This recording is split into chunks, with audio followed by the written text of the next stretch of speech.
Assalamualaikum. Korang biasa tak dengan sign language ketika memandu?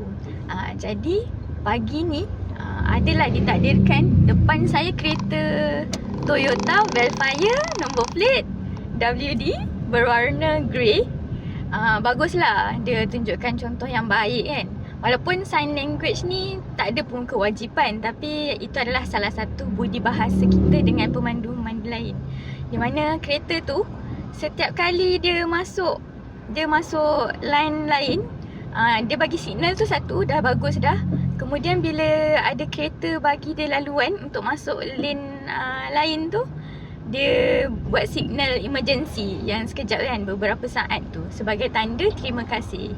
Tahu tak tentang sign language terima kasih ketika memandu? Jadi terbaiklah bagi yang bagi contoh. Sebenarnya dah beberapa orang yang buat macam tu, jadi mungkin kita juga boleh buat.